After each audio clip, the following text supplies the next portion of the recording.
Hey there, Anita here. I hope y'all are staying safe in these difficult times and taking care of yourselves as best you can. So just real quick before we start the show, as you probably know, our nonprofit and programs like this podcast are sustained by the generous support of folks like you. If you have the capacity at the moment, please consider joining our Patreon community to help us keep sharing our feminist media analysis every week. You can do that by heading over to patreon.com/femfreak. Look, here's the thing. I don't trust these developers, like even a teensy tiny little bit.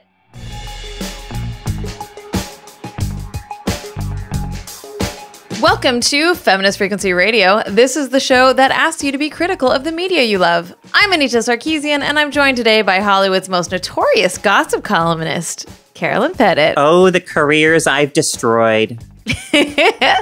Longtime listeners may remember that we used to kick off each episode with a bit of entertainment news. Well, this week, we thought we'd return to that old tradition in a new way with a whole episode dedicated to discussing some of the most exciting and horrifying news to come out of Hollywood in recent weeks, or, like media in general.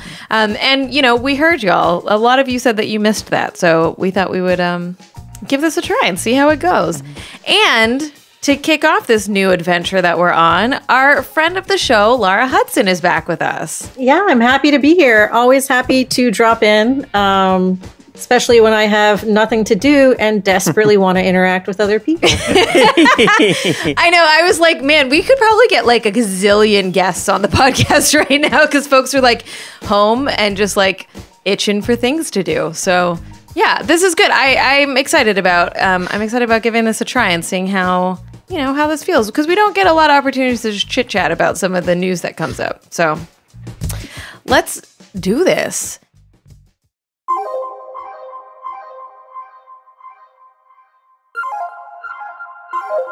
I will say this to preface the conversation we're going to have is that we're not opposed to talking about the news and the horrible times that are happening right now, but we're trying to stay more focused on things at least related to pop culture in this. Yeah, that sounds reasonable, right? That's what we're doing? Yes. Yeah. All right, cool. Carolyn, why don't you start us off? Sure. So, one of my favorite series, of the past few years, maybe my favorite period, a series that I absolutely just adore, was Russian Doll. So when I read this news story on The Hollywood Reporter, it caught my interest. So The Hollywood Reporter is reporting that a Star, as they do, that a Star Wars series is in the works at Disney Plus from Russian Doll co-creator Leslie Headland, who will write and act as showrunner for the project. And this is a quote from the Hollywood Reporter news story. The project is, quote, said to have a female-centric point of view on the galaxy far, far away. So, I have some, I'm excited. I also have some concerns, etc. Because when I think of, say, The Mandalorian, which we talked about on this series, and Anita, you had some fun on Twitter with people, tweeting about the show and people responding to your tweets, that it's Mandalorian, it's not Womandalorian.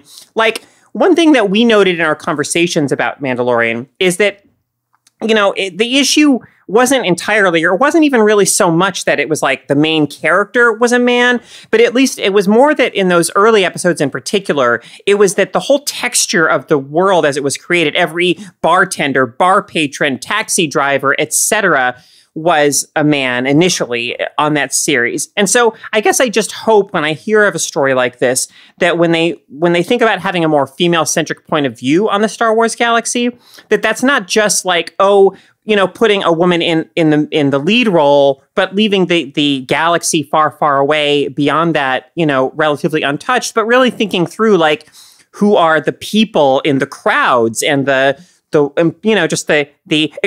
essential workers, if you will, in this galaxy far, far away. Are we going to see women making up, a lot of those populations and people and so on and so forth as well? So, but anyway, obviously, cautiously optimistic about this news, hoping for good things from a project like this. Yeah, I think that's a really interesting point because, I think that, a lot of male directors, male showrunners are trying to be more conscientious about this stuff. And I do think they tend to think about, casting the major characters. And of course, that's important. But I do think there's it's one of those quietly ingrained things when you think about, as you said, the texture of the world, where making someone female feels like a special customization sometimes. Where it's like we've made one of the three main characters female, and we've made one of the sidekicks female, and they're like, we've met our female quota. Right. They may not always think about it in those terms, but I think that it's much easier, that default part of your brain, which is, for some people, partly how they were raised and taught to see the world, and a little bit of solipsism, where it's easy with those background characters to just default to male, male, male, male, male. I think this is interesting for all the reasons that you've all said.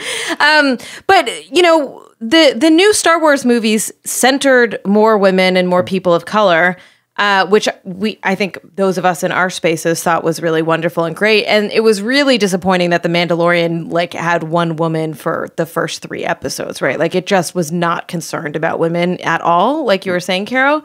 I'm wondering if female-focused or female-fronted, I forget the language they used in the article, is like, what is it like to be a woman in this space world, right? Like, or is it just we get to have a female hero, like a Star Wars female hero? Like the difference between just throwing a woman into that role versus like really unpacking the role of women in this universe.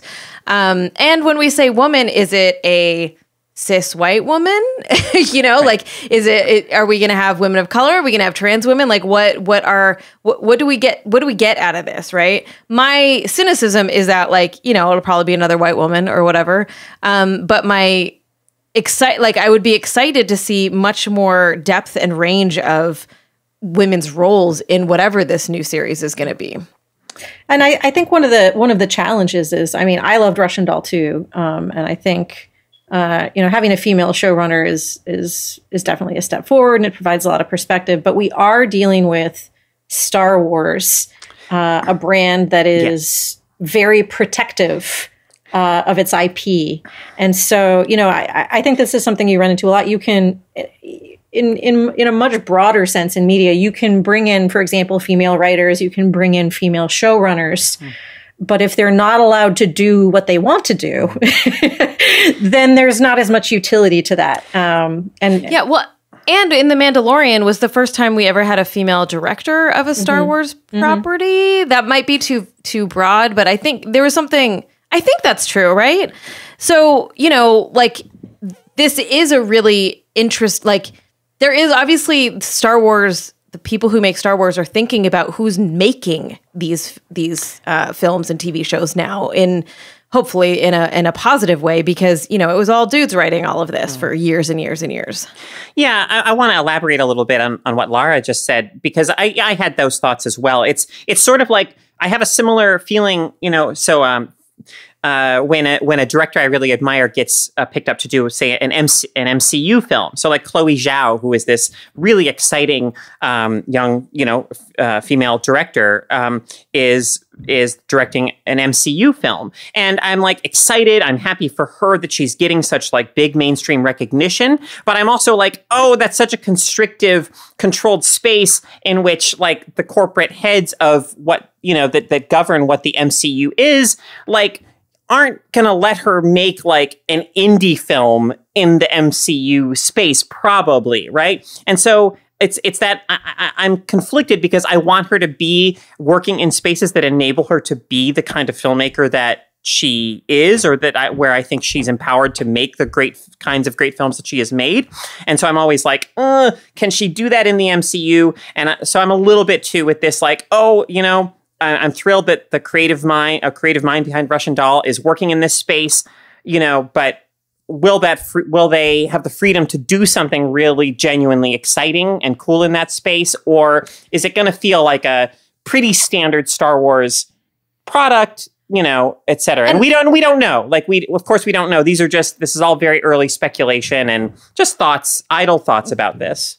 One thing that comes to mind is, at least with the MCU, is that, you know, Thor Ragnarok was directed by Taika Waititi, and like you can feel his presence through that whole thing, right? Like it is, like it's still very much a Marvel blockbuster film, but you can feel his humor and his directing style in it.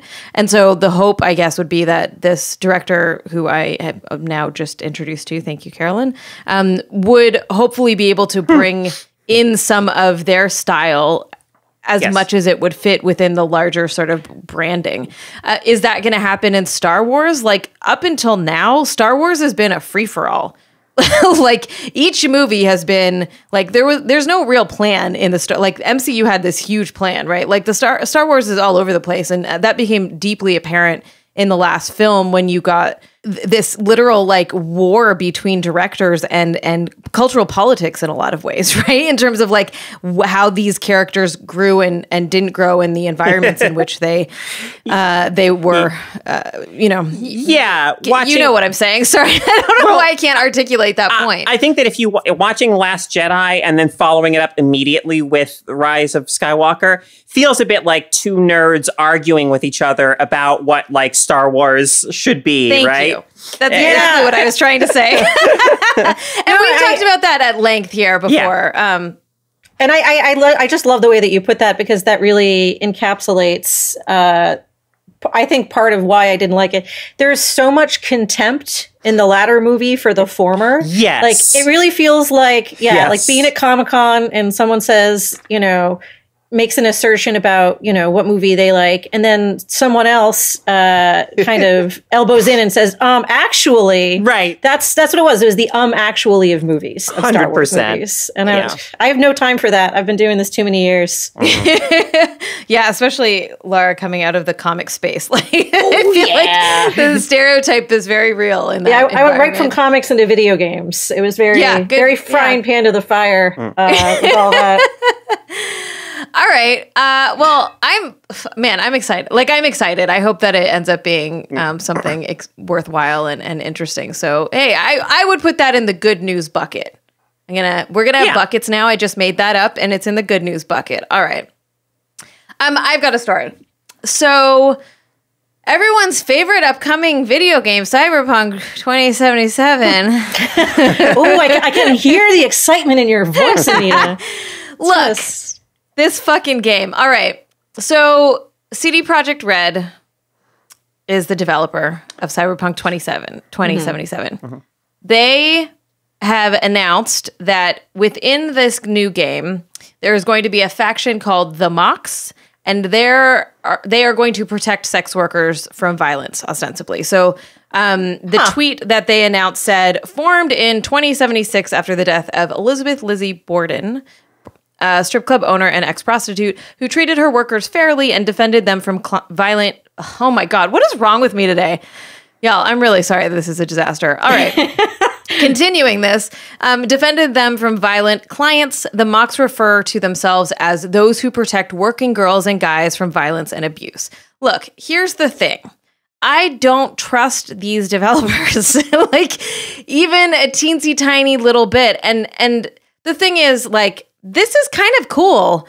On the surface, the idea of presenting sex workers in a, positive, authentic way with more agency than just reductive background decoration, or as, violence to be done upon them just to demonstrate how gritty a world, like the textures of these worlds are. Like, that's cool.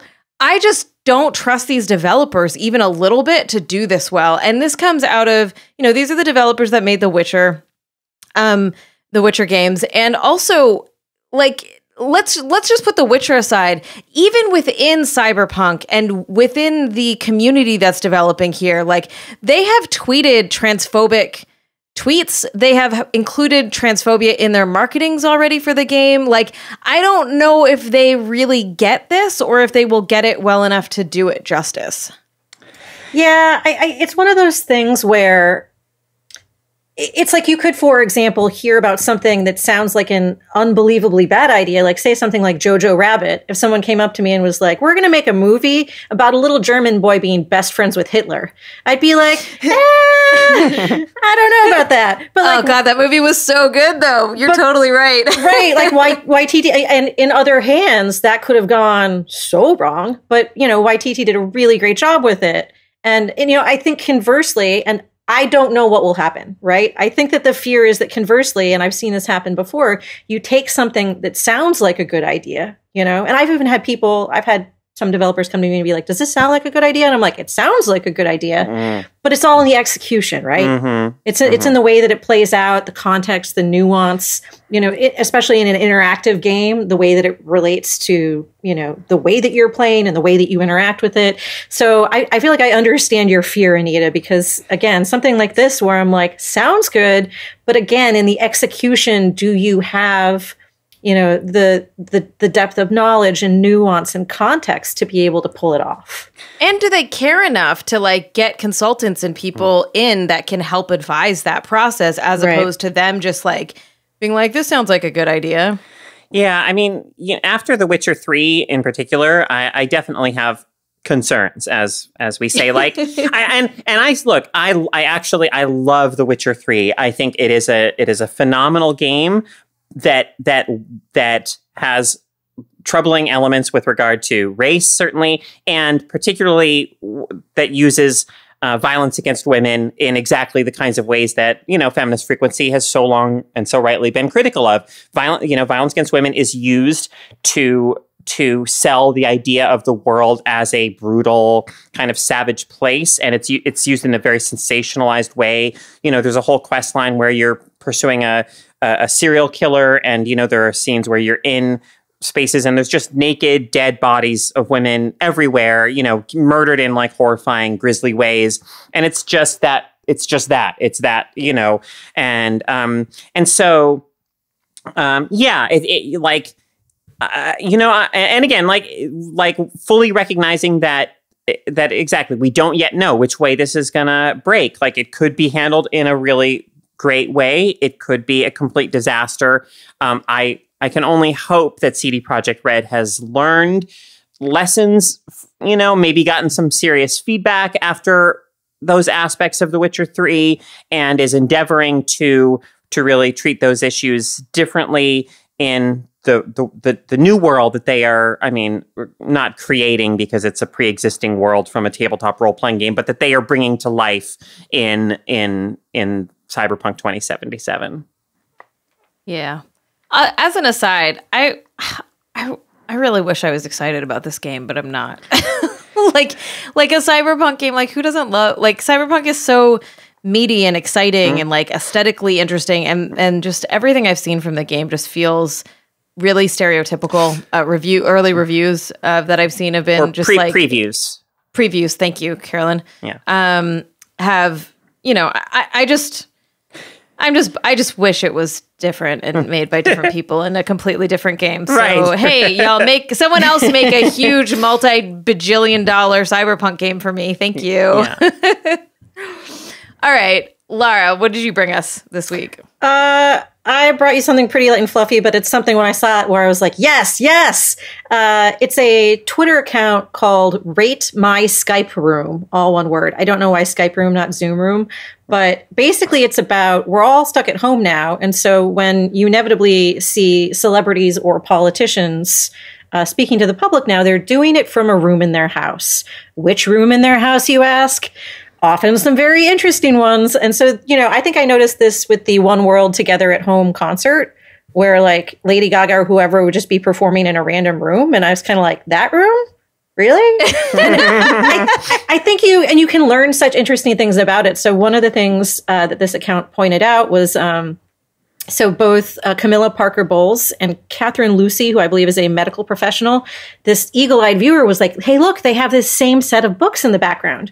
And everyone worked out that it was actually Harry Potter. They love Harry Potter, apparently. There was another one involving a coach. I'm not familiar with the sports, so I don't know who Mike Vrabel is, but there's a mirror in his house that reflects a bathroom, and we learned that not everyone in his family closes the door when they use the bathroom. Okay. Whoopsies. I mean, fortunately, it's blurry enough to be unrecognizable, but, and you get to see, Mark Zuckerberg, like, basically in a stark white, Apple store room because that's because who doesn't have those in their homes? Right. I love that people are responding to this by being like, oh, we got to make our shit better. Yeah. So you start to see celebrities showing up and being like, one of them got like a 7 out of 10 and she's like, I'm open to suggestions. Like, I want to improve. And I saw one post where the people who run Rate My Skype Room were like showed a picture of someone had just turned all of their books around so nobody could actually read who like the books that they have on their shelf, and they were like, you will immediately get a 2 out of 10 if you do this or something. No, what I'm like, what psycho would do that though? Like maybe that's just how they live. I get it though, Lara. Like I've definitely had moments where I'm like, oh, if I record this thing in this space, then they're gonna look at all the books that I have on my shelf and then like of course they go are after me for that. Right? So like I totally get that the impulse to do that. But it was like that was hundreds of books, Lara, in that picture. It was like someone literally turned every single book that they own around so that it's not the spine showing, it's the papers showing. Yeah, and that's like you see different levels of effort where it's like, yeah, the person who basically, my friend Spencer Ackerman, who's a national security reporter at the Daily Beast, also about to write Reign of Terror 2021, the definitive book about the war on terror. I had to text him after I saw this because he shows up on there and it's him and he's, got coronavirus, change your appearance fever, and he's got a mohawk and a mustache now. Which is a very iconic look. He's pulling it off. And the background, it's just neon green. And I mean like blinding. And I'm like, I believe the quote for him was, it's a hostage video, a very green one, swing and a miss, 2 out of 10. Sorry, Spencer. And I guess it was just some paint I think he got from his like sister-in-law or something. I don't know. It's wild. But that's the thing is you get, usually when you are not interacting with, but watching celebrities, politicians, you're dealing with a very polished, very deliberate presentation of who they are. And I think there's something kind of cool and voyeuristic and, I don't know, just interesting about getting this little window into some part of their life, some part of their personality that otherwise you would never have seen. Also, in judging it. It feels like such a modern day phenomena that this popped up. Like, I'm just like, of course this exists. And it feels lighthearted and warm to some degree, right? Like, it's just like... Yeah, it's not mean. It's not, it doesn't feel mean. But I will say, to make this a little more serious, that as I've been watching like TikToks or watching like some of, these streaming at home celebrity stuff, like it brings up a big class. It's a reminder of class in this country in that like, folks have different spaces that they're stuck in, right? Like lockdown and isolation means very different things to people who have money and people who don't. And like, if there's like 10 people living in your house or you have a tiny studio versus having this, where you literally get to choose the room of your house that you want to stream in because you have so many fucking options, right? Well, and we saw that backlash against celebrities a little while back. I mean, and rightly so, because they, in fact, did not read the room that many of their viewers were stuck in, where you have J-Lo, like and her kids, on their like hoverboards, like chilling around in their like giant parasite mansion lawn, or Arnold Schwarzenegger smoking cigars in his whirlpool and telling people to stay inside. Where it's just like, I get it. Like you are used to maybe don't even recognize how much privilege and luxury you have. But 2, like you are used to showing it off and that being a fun thing. It is not a fun thing right now. Yeah. I think for a lot of people watching it now, it's not escapist to see rich people like frolicking in their giant lawns. Yeah. It's just a reminder more than usual of not of something they want to aspire to, but something that they can't have. Yeah, absolutely. And I think that's an interesting shift. Yep. Speaking of coronavirus, Carolyn. Yeah, I've long thought that we all have a little Tom Hanks in each of us. But But maybe someday soon we will all literally have a little Tom Hanks in each of us. I don't know if that's how medical science actually works. Don't quote me on that. But anyway, Variety has run a story with the headline, Tom Hanks's blood is being used to develop coronavirus vaccine. So, oh my God, it's just the whole Mad Lib thing. You know how everything in like 2019, 2020 is just filling random names into a Mad Lib? I think we've reached the apex here. Yeah. Sorry, continue. So a lot of us know that Tom Hanks and Rita Wilson, his spouse, his wife, contracted COVID-19 while in Australia working on an Elvis Presley biopic being helmed by Baz Luhrmann. Stop. Okay. We're gonna stop periodically throughout the telling of the story because, like, y'all, when I read that this morning, Baz Luhrmann is doing a biopic about Elvis. Do we know about this? I have so many feelings about this.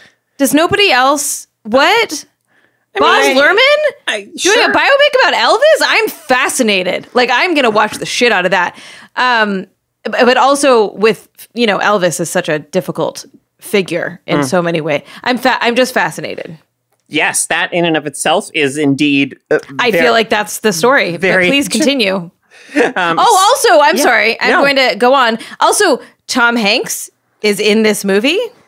Yes, but he's not playing Elvis because that would be weird. Fuck it. I'm not watching it now. I'm only watching it if Tom Hanks is Elvis. He can't play everyone, Anita. Why not? So Hanks was on the NPR podcast Wait, Don't Tell Me last week and mentioned that he and Wilson had volunteered to donate their blood and plasma for coronavirus research. A quote being this. A lot of the questions are, what do we do now? Is there something we can do? And in fact, we just found out that we, meaning Hanks and Wilson, we do carry the antibodies. We have not only been approached, we have said, do you want our blood? Can we give plasma? But here's the best part. The actor also said he had a name ready if a coronavirus vaccine is made from his blood donation. Quote, in fact, we will be giving it now to the places that hope to work on what I would like to call the Hank scene. Oh, America's Dad, Tom Hanks, everybody. Oh my goodness. Yeah. So here's the thing. Like, funny dad joke, Hank scene, get it, ha, funny. But also, like, what if he's not joking and he's just a really egotistical human that's like, you must name this cure after me? I mean, I think that every actor, actors, and this is to me as a writer, and writers are also weird people, but we're a different kind of weird, where actors are just, I feel like their brains are just, I don't want to say broken, but certainly off to an angle of like a normal person, where you don't get into doing that if you don't want people to look at you in some sense. And I'm not saying that makes every actor a narcissist, but it definitely means you want people to look at you. And that's just, I would say, it's not a normal distribution of people in terms of humility. It's just not. It's just not. No, but that's fair. Though I think, as somebody who studied acting myself and was in a lot of plays in high school and college and stuff, and I think that Tom Hanks is like this because I've heard him say things to this effect that, in his youth was similar to mine, that it's often like you feel very shy and very, very withdrawn in so much of social life that somehow, but taking on the role of another person and, on stage then becomes this kind of outlet, which is not to say at all that, that there isn't something psychologically, like there's definitely psychological stuff at play in what makes us want to be actors or makes a person want to be an actor. I remember right before I went on stage in a performance in college, my co-star in this play was, she was like completely freaking out. It was opening night. And she was like, why do I like doing this? Why do I like doing this? And that has always stayed with me, that moment, because it is terrifying, or it often is terrifying before you go out on stage. But there is that part of you that is so drawn to it nonetheless. Anyway, actors, weird. They are a weird bunch for sure. Sure, for sure. Well, God bless Tom Hanks and Rita Wilson for their very active commitment to developing a virus. A vaccine. That's what I mean. That is. He's please trying don't to kill clip us that. Yep, not what I meant. It's fine. That's how it's going. I'm sweating a lot. Like, it is extremely hot where I'm recording right now, and I feel like the longer I'm in here, the less accuracy my words are going to take. So it's just gonna be like we're gonna evolve into like a weird bounce house, like circus bounce house. I like how my brain, I'm like, podcast. bounce house. I want to go in a bounce house. This is, my brain is like in the middle of coronavirus where I just want to go play, you guys. Just play. Also, bounce house isn't what I meant at all. So there's just another perfect example of that. What am I trying to say?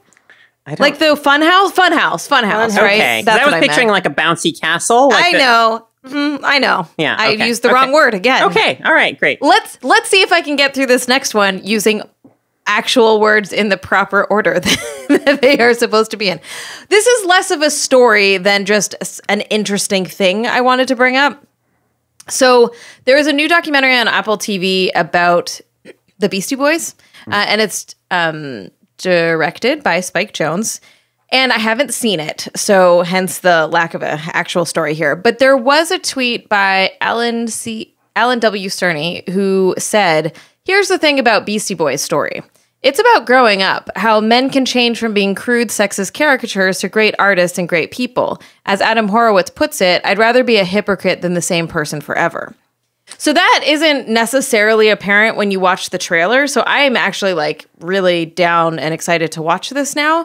It reminded me a lot of a couple of things. One, Kathleen Hanna is married to Ad Rock Adam.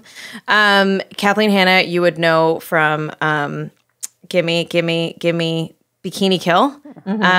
Famous, was very one of the most visible famous Riot Girl band leaders, icons. In her documentary about her, the punk singer, a lot of it is about like how she came to do the music she does and, the role she has, also that she has Lyme disease. But in it, there's this sort of passing comment that she makes about how she couldn't believe she was falling in love with this man. Right? Like, she's like, as this feminist, I was falling in love with this fucking doofus that like wrote all these sexist songs and did all this stuff. And like, she was trying to make sense of that at the time when they first started dating, and now they're married and what have you. So like, between those two comments, I'm really interested in this idea of actually portraying the growth of people, right? Like, especially men, how like maybe being a dumb 15, 18, 20-year-old and like how the process of learning to not be that, right? Like to learning to understand privilege and all of those pieces, and putting that into practice in your life and in your art and in your relationships. So yeah, I'm really curious about it. It also reminded me of another thing. Not related to this, but so, Kobe Bryant was everyone was talking about Kobe Bryant recently when he horrifyingly passed away in an awful accident, along with several other people on that plane, helicopter, yeah. Yep. So as this came up, obviously folks were also talking about the fact that Kobe Bryant raped this woman. And what was so interesting is that after the case was closed and he won, he actually admitted it. He was like, after listening to her testimony, I'm not quoting him, but this is a paraphrasing of what it said. After listening to her testimony over the court case, he realized that like what he didn't think was rape actually might have been, right? And that he did something harmful and hurtful. And to me, I'm thinking, holy shit, like I wish we could have more of that.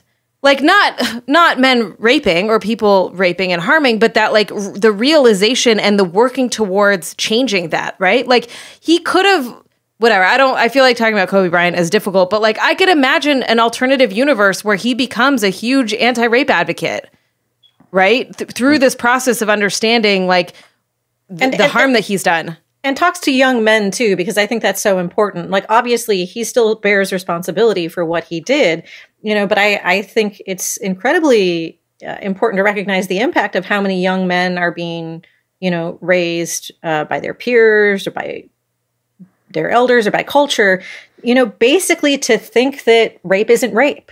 And that, to not understand consent, like all of those things, and I think it can be a really difficult and identity threatening thing to recognize that later. I think we've seen that around Me Too, like the guys who get really nervous where they're like, oh shit, like, did I do something?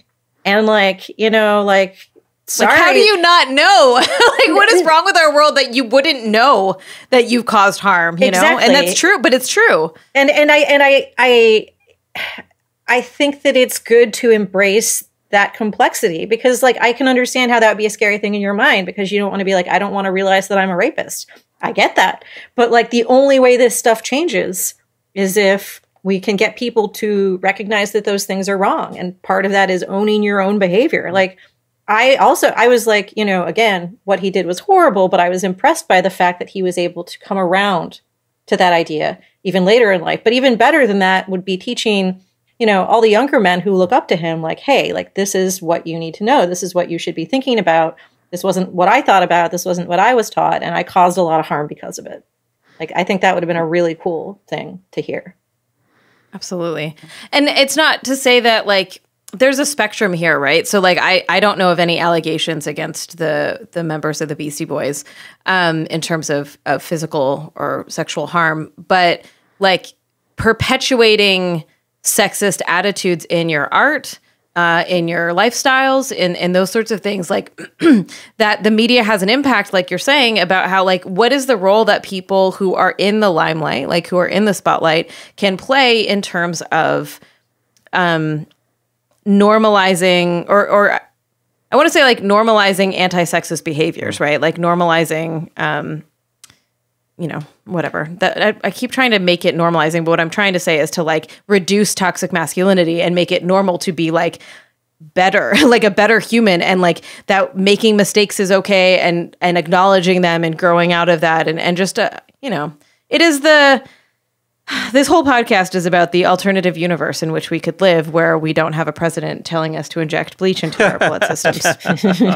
Oh boy! And I mean that. Yeah, sorry. I find the Kathleen Hanna thing really relatable, as I think a lot of women and a lot of feminists do, because I've dated guys who were not feminists, and I desperately wanted to make them feminists. And I would say I had what I would call varying degrees of success. It's very frustrating, when you fall for someone and you try to educate them and they kind of, don't really come around. I have had, the reverse happen. A friend of mine who was never sexist or anti-feminist, but, maybe let's say wasn't as gung-ho as I was. And I talked to him recently, and all of a sudden he was on fire for it. And he's fighting for diversity in his workplace. And he's my boss doesn't understand why it's so important. And I was talking to a mutual friend of ours and telling her about it. And she was like, oh, really? Because I didn't know he was that on board. And I'm like, he has come all the fuck, all the way around. and it's so great to see, because it feels like it's such a battle. It takes so much energy. Even passively to just have these fights with people and listen to them say these things and do the work of education. And you do it if you love someone. But and maybe they never come around and you feel oh, well, shit, I wasted my time. But when they do come around, it's the best feeling in the world. It really is. The thing is, you and other people planted these seeds, right? And you happen to see that seed grow. But most of the time we don't see that.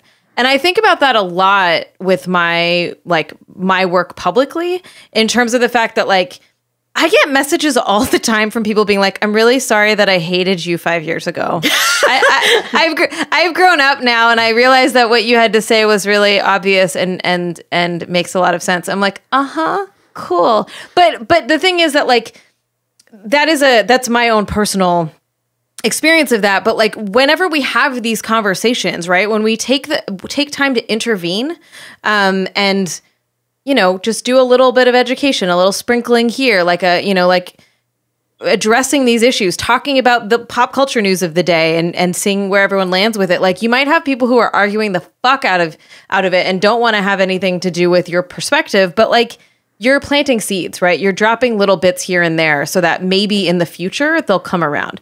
And what, for my example is we've seen a huge cultural change So in addition to that, like, in addition to, me having planted those seeds in people early on, even if they hated me and thought I was like the devil incarnate, the culture shifted and changed to allow them space to see more and more examples of like countering sexism and understanding these spaces and having a better analysis and all of that. So I think there's value to that work. Not that I think you should date shitty dudes. Well, it's just more work for yourself, but it's a personal choice we all have to make, you know? Another way to think about it is like, okay, let's think about how you date someone and you want them to do all of these things, or they don't do all these things, or whatever, or they're like terrible to you, whatever it might be, whatever that thing is, right? If you're like, I can't even think of an example right now, but like maybe they, I got one. I had an ex who vehemently wouldn't eat meat and was really obnoxious about it, and like it became a huge problem in our relationship. Literally after we broke up, he started eating chicken. And I was like, you motherfucker, do you know how much we fought about this shit? So that's an example. That's an example. Like, I don't care if he is eating meat or not. It's just an example that came to my mind. It's how when you see your ex doing the things that you tried to get them to do better, like go to therapy or start working on like their emotional well-being, but they refuse to do it in the relationship. It's the same kind of principle, except on a broader scale. Except I find that even more frustrating. Where like it's almost the stereotypical thing of like, yeah, you fight with them and they move on, and then with the next woman, yeah, now you pay it forward. Like, oh, I did the work. To be fair, yeah, that's also us though. Like we say that about our ex because we see it, right? But like, no doubt, our exes could probably say that about us as well. I'm sure that's true. Although we're perfect people, so no. I think it happens across genders and so on and so forth. But I think it's a human thing too. Like sometimes we're with someone and we fight with them, we learn a lot from them, and then we're ready to put it into practice. It can just be frustrating to be the person upon whom, that was built. So absolutely. So I'm glad it worked out for Kathleen Hanna though. Like I remember but I remember, I have vague memories of being like a little kid and seeing like, Fight for Your Right to Party or whatever. But I feel like by the time I really started paying attention to the Beastie Boys, it was when, Ad Rock and the rest of them were already in their like, feminist stage. They'd already come out of their chrysalis. And I remember thinking that was really cool. And of course, they deserve credit for, doing that work, but also big ups to Kathleen Hanna for getting in there. I think we talked about this a little bit when, oh my goodness, what's his name at the BAFTAs did that whole thing about white supremacy in the game in Hollywood, Joaquin Phoenix. And I remember thinking like, oh God, bless all the people in his life for years that have like done that work to get him to the place of saying these things on a public stage, So what we are trying to say is we see all of you who are trying desperately to make your communities and people better, and that it might not feel like it's paying off, but it probably is. Carolyn, were you going to say something? Oh, no. Okay. I mean, y'all got it covered. Lara? So you got a last story for us? I sure do. So in the document where we wrote down our stories, my final bullet point says Animal Crossing. That's all. Just Animal Crossing. I take it you're playing Animal Crossing. Boy, am I. I think I have, over 80 hours at this point? Maybe more. Maybe it's like 90. It says here somewhere. What is it doing for you? It does a lot of things. There's certainly the creative element. One of the cool things you can do in this that you couldn't do in previous Animal Crossings is you can terraform. So you can add water, add cliffs, remove cliffs. I used this yesterday to create a very elaborate labyrinth, with all of these custom arrows leading to it. And if you get to the end, there is a suitcase full of money, which cost 100,000 bells. No big deal. So that's just, it's something I can do that's creative in that way where like, we were talking before about, the Zoom rooms of celebrities where I feel like when you go to people's islands, you see the way they decorate their houses. No, it's distinctive. It is distinctive. Like people who have messy environments, messy houses, or, there's so many different wallpapers and, floors and items that you can kind of create just about anything that you want. It's so interesting to see what people do with the time and the space they get there. But also it's social. I was just talking, because I'm working on a piece for the New York Times about kids and games, because I still do journalism sometimes. And I was actually interviewing Elizabeth Sampat, a game developer we both know, her daughter, who recently had a birthday. And she originally had a big birthday planned with her friends in real life. But as we all know, that can't happen. So her mom secretly put together, hoarded all of this birthday stuff. And so, when she woke up the next morning and came out, she had this giant birthday party waiting for her. Her friends came and gave her gifts. And like her mom, distance they were not in the same. No, room. they were. It was a distance. Yeah, their characters came to her island, where all these balloons and cakes and all of this stuff. Her mom paid off her loan for her house so she could get a new room. All of the animals in her town wrote her messages about how much she'd grown and how much they loved her, and she was tearing up. And I just thought it was so cute, that she got to do that.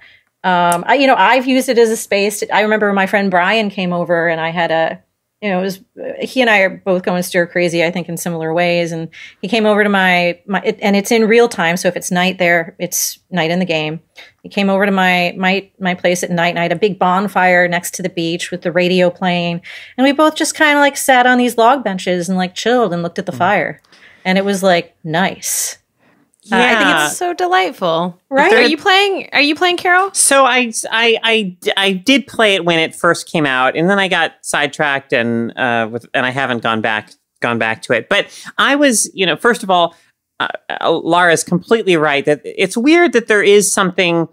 So I had a little beach hangout with friends, with our mutual friend Martin, Anita, early on in oh, nice. Animal Crossing's launch, where we just kind of chilled on the beach. There was a little radio playing tinny, Animal Crossing pop music and stuff, and and just being in that very calm, lovely environment, with another person. A friend, there was definitely something therapeutic, something positive about it. But also what I really appreciated about Animal Crossing too is the way that it, the opportunities it gives you for self-expression and self-exploration even. So one of the first things I did early on in Animal Crossing, in the new Animal Crossing when I had it, because you can make custom shirt and clothing designs and stuff, and I'm terrible at any arts and crafts design layouts, etc. I have no aptitude for any of that. But I just had this impulse to create a shirt for myself that said trans pride on it. And I did that, and then my character was running around wearing this t-shirt that said trans pride, and it was this moment, and then I stopped and I'm whoa, what am I, that's just weird because in real life, in actuality, not publicly, not on podcasts, not in the media, not in my writing, but in my going to the store, going to the coffee shop, in real, quote unquote meat space stuff, I'm always very afraid of negative because I'm visibly trans. I try almost to downplay my transness, to hide it, to not call attention to myself as a trans person because I'm afraid and perhaps in some weird way ashamed. But and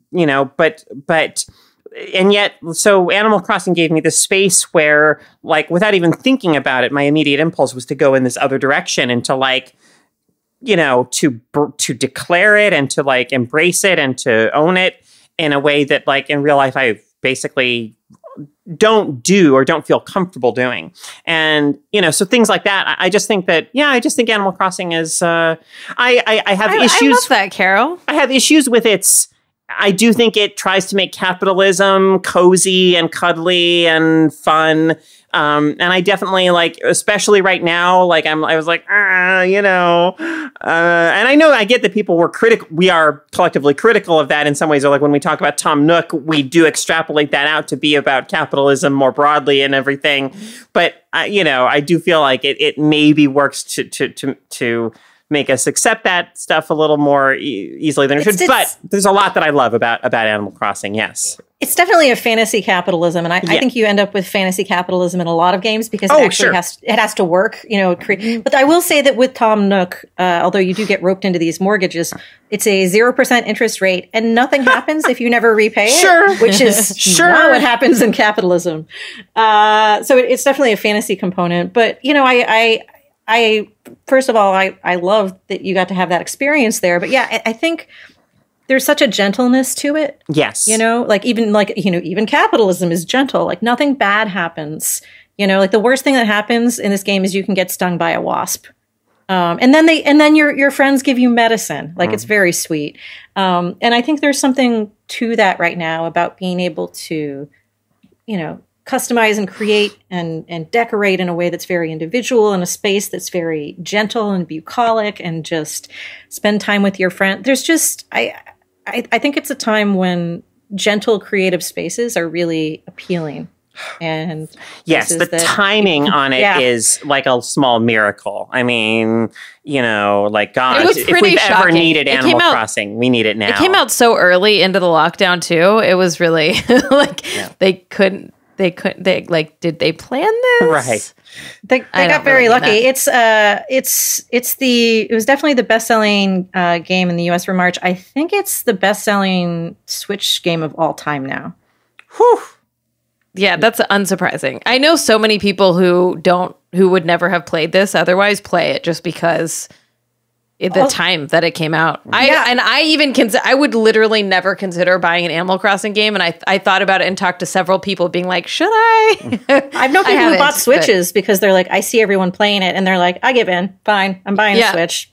And also the Switch, the Animal Crossing Switch is so cute. It's so my cute. God. Yes. I was like, do I need another one? No. Maybe. All right, y'all. We will be right back with our weekly freakouts.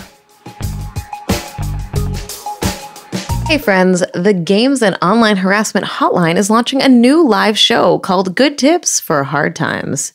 We're going to talk to experts about all sorts of topics, from how to handle anxiety in this difficult moment, to increased anti-Asian racism, to being safer online. Tune in every Thursday at 10 a.m. Pacific Time at twitch.tv/femfreak. And you can learn more if you follow us on Twitter and Instagram at Games Hotline. Hope to see you there.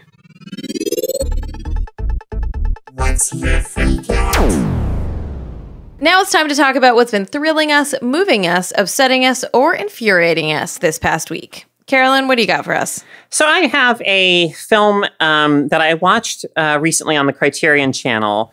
It's the films of they have a series right now on like signature films of the 1970s.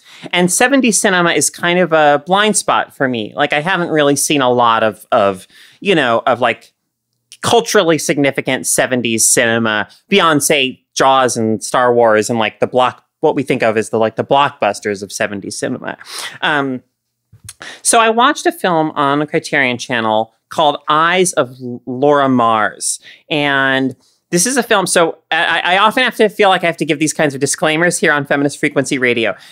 I'm not recommending this because it's a feminist film. If anything, I'm fascinated by it because of the ways in which it's problematic and because of the ways in which it's troubling, if that makes sense. So it's Eyes of Laura Mars stars Faye Dunaway as Laura Mars, who is a photographer.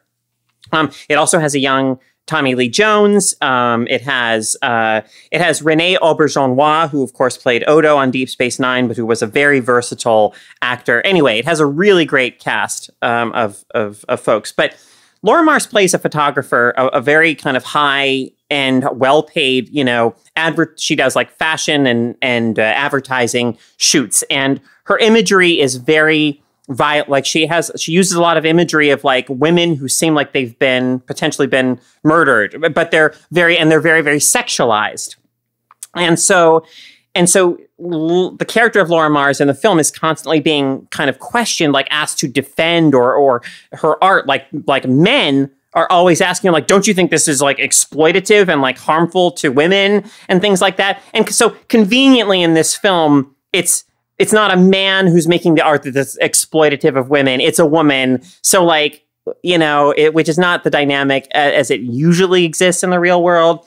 But, like, so she has to make arguments and defenses for the work that she does. And she does make those arguments and defenses. She says things like, well, in this era that we're living in, I see moral murder all the time. I see all kinds of literal murder, but also like moral murder and so on. And I can't do anything to stop it, but I can depict it. I can show it in my art. She says those kinds of things. And so even though like I don't, agree with like the film in a lot of ways, if you can consider the film as having a viewpoint, like I find it fascinating that the film at least really engages with these questions and these issues and makes that explicit in the text that it's doing that. It is a thriller. It is a psychological thriller with supernatural elements, because what's happening is that a serial killer is going around killing people in Laura's life. And what happens is that always, like, right as the killing is taking place, Laura Mars herself sees the killing, like, through the eyes of the killer. And anyway, so it's a lot happening in this movie. There is. It's a really, like, it's just a, again, it's, as much as I have issues with it, like, and I do, it is a fascinating film. And there's nothing, that I like more than something that's fascinating, even if it's troubling or problematic in some ways. Like, you can't say that it's boring, or that it's not trying something. It has a lot of great, like, 70s New York City atmosphere. It is a film, like, almost all of the victims, as is so often the case, are either women themselves or are people who are in either socially or sexually transgressive. You have gay people who get murdered. You have, men who have criminal records get murdered. So it does have that element of so much, like, a lot of horror of like, oh, it's the non-virtuous, or the people who just by virtue of their gender or their sexuality are in some way transgressive are the ones who end up being victimized. But fascinating film. Eyes of Laura Mars. If you want a movie that's really gonna be provocative, it's a very provocative film. Speaking of provocative 70s films, I watched Monty Python and the Holy Grail for the first time. Okay. First time? That's not my freak out, but I've literally never watched a Monty Python movie, and I watched that this weekend. And I was like, I don't know why, but I didn't know it was from the 70s. When I looked it up, I thought it was in the 80s. It's just, I thought it was going to be a lot more offensive than it was, to be honest. Holy Grail is their, like, PG movie. If you watch, like, Life of Brian. I was about to say Life of Brian, yeah. Yeah, Life of Brian is way more, like, vulgar, I guess, for lack of a better term. Sure. Yeah. Anyways, just thought I'd throw that fun fact out there. Sure. Laura, what are you freaking out about? I'm going to do a quick two-part one. One thing that I've recommended, it's a rare thing I recommend my mom actually enjoyed, is if you haven't watched it on YouTube, Some Good News with John Krasinski, star of The Office, and New Jack Ryan, who I also went to college with. We weren't, friends or anything. I'm sorry. Are you friends with him? Can you introduce me to Emily Blunt? So I can make up for the last time I met her and was a total moron. Make this happen for me, Laura. But also, she needs to like me. There's so many qualifications to this introduction. So she also shows up occasionally on Some Good News. She does little guest stars, as do many other famous people in humorous ways. Because the concept of it is it's all good news. And it's just him with, you see this at one point. He's wearing a suit top, but later on you see he's wearing basically like gym shorts under the table.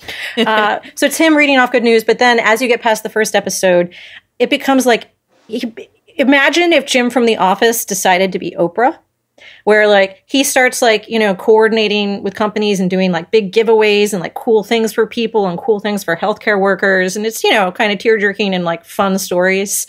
Lin-Manuel Miranda shows up, and it's, it's just like this, guy who seems basically good-hearted, who knows lots of famous people, wanting to talk about good dudes and do nice things for people. So it's nice. If that's the sort of thing you want to, if you want to watch something like that, it's right there. Also, when you reach out to him, can you tell him that his show, Jack Ryan, is garbage and he should stop making it? I mean, I tried the second season. I made it through the first. The second, doesn't matter. Doesn't matter. No. I have a list for you when you do decide to reach out to John Krasinski. There's so many things that I need you to share with him. So get back to me on that. I will. So the second thing, I don't know if you guys saw this on Twitter. Those of you who are *Halt and Catch Fire* fans, yep, which I am. So Christopher Cantwell, who is the showrunner, his brother-in-law got COVID-19 and also had serious other health problems, has gotten very sick. And so he decided to do a fundraiser. If we got to $5,000, he would release the script of Rainy Day People, which was going to be his series after *Halt and Catch Fire* didn't happen. And if it got to $10,000, he would write a short story from *Halt and Catch Fire*. It did get to 10,000, so we got it's out there on Twitter now. It's the Rainy Day People script is out there. He also wrote a short story set in season 1 between episode 7 and episode 8 called Hello. It's after Gordon has dug up the backyard, and it's about some early interactions between Cameron and Donna, and of course, for legal reasons, quote unquote, non-canonical. But if that's a series you enjoyed, there is some new content out there from the showrunner. So it's fanfic by the creator of by one of the creators of the show. Correct. Fantastic. That is exactly what it is, and I read it, and it was good. If you wanted more of that, I will take anything more I can get in the *Halt and Catch Fire* universe. It is pinned to his Twitter feed, which is. If You Can't Well, IFYOUCANTWELL. So check it out. I'm there. Amazing. That is a treat. I saw that and had totally forgot about it, so I'm really glad you brought that up again. What is my freak out? I have plenty, and I'm trying to narrow it down. So I think what I'm going to talk about is this Amazon Prime show called Undone. So it is an animated show by the creator of BoJack Horseman, but it's a totally different aesthetic style. Like it's very sort of quote unquote realistic. I don't know the different ways that animators talk about types of animation, but it looks like real. I wonder if it's I think I saw a little footage from it, and I wondered if it was rotoscope, like if they filmed actual actors and then drew over it. Yeah, it might have been because you can see you can recognize the actors, right? So it might have been something like that. Bob Odenkirk is in it, and he looks like Bob Odenkirk, I think. Anyway, yes, go ahead. I'm sorry. Yeah. No, totally. It's interesting. So it is about this woman, Alma. She is half Mexican and half white, and her father died when she was a child, and she gets into she's very much like, in her late 20s, everything sucks, fuck the world, like, what's the point of anything? And she gets into a really intense car accident herself. And through that, she starts talking to her father and starts realizing that she can, bend time and manipulate time. So there's definitely a genre element to this. And so the story begins to be about Alma trying to figure out how her father died, what actually happened, and maybe reverse time to bring him back. It's really interesting. It's been renewed for a second season, I believe. So, that I don't know when that is due. Oh, it is rotoscoping. You're right. I'm looking at the Wikipedia page as we were talking about. You're so smart. Points for Carolyn. But yeah, I find there's some wonderful actors in it. Jean Triplehorn, who we talked about on the last episode about Mrs. America, she's in this.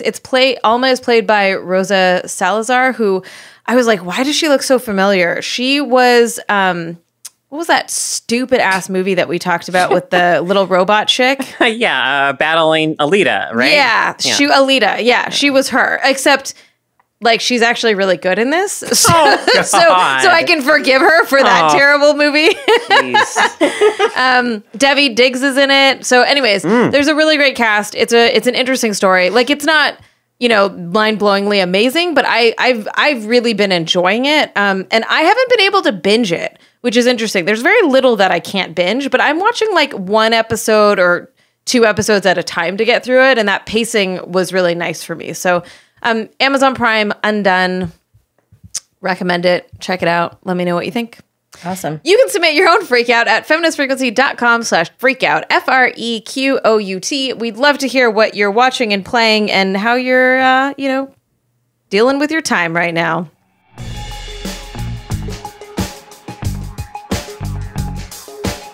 Thanks so much for listening to Feminist Frequency Radio.